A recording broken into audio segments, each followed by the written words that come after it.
नमस्कार दोस्तों, कर्म कनेक्शन चैनल पर आप सभी लोगों का बहुत बहुत स्वागत है। आज की इस वीडियो में हम जानेंगे हरियाली श्रावणी तीज की प्रमाणिक कथा।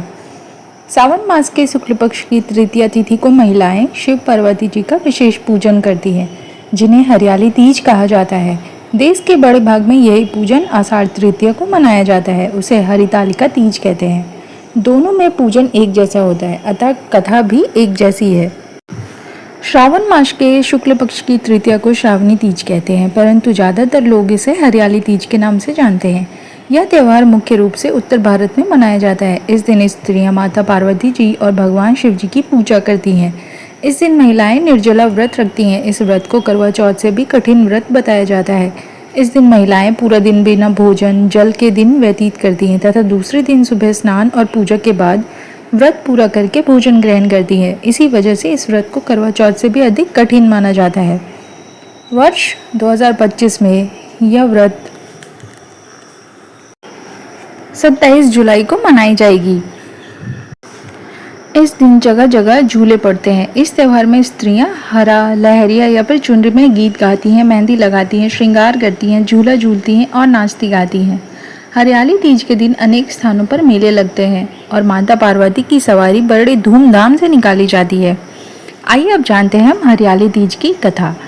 शिव जी ने पार्वती जी को उनके पुनर्जन्म का स्मरण कराने के लिए तीज की कथा सुनाई थी। शिव जी कहते हैं, हे पार्वती, तुमने हिमालय पर मुझे वर के रूप में पाने के लिए घोर तप किया था। अन्न जल त्यागा, पत्ते खाए, सर्दी गर्मी बरसात में कष्ट सहे। तुम्हारे पिता अत्यंत दुखी थे। नारद जी तुम्हारे घर पधारे और कहा, मैं विष्णु जी के भेजने पर आया हूँ। वह आपकी कन्या से प्रसन्न होकर विवाह करना चाहते हैं। आप अपनी राय बताएं। पर्वतराज प्रसन्नता से तुम्हारा विवाह विष्णु जी से करने को तैयार हो गए। नारद जी ने विष्णु जी का यह शुभ समाचार सुना दिया, पर जब तुम्हें पता चला तो तुम बहुत दुख हुआ। तुम मुझे मन से अपना पति मान चुकी थी। तुमने अपने मन की बात अपनी सहेली को बताई। सहेली ने तुम्हें एक ऐसे घने वन में छुपा दिया जहाँ तुम्हारे पिता नहीं पहुँच सकते थे। वहाँ तुम तप करने लगी। तुम्हारे लुप्त होने से पिता चिंतित होकर सोचने लगे, यदि इसी बीच विष्णु जी बारात लेकर आ गए तो फिर क्या होगा। शिव जी ने आगे पार्वती जी से कहा, तुम्हारे पिता ने तुम्हारी खोज में धरती पाताल एक कर दिया, पर तुम ना मिली। तुम गुफा में रेत से शिवलिंग बनाकर मेरी आराधना में लीन थी।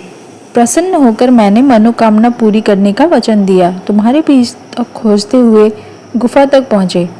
तुमने बताया कि अधिकांश जीवन शिव जी को पति रूप में पाने के लिए तप में बिताया है। आज तप सफल रहा। शिव जी ने मेरा वरण कर लिया।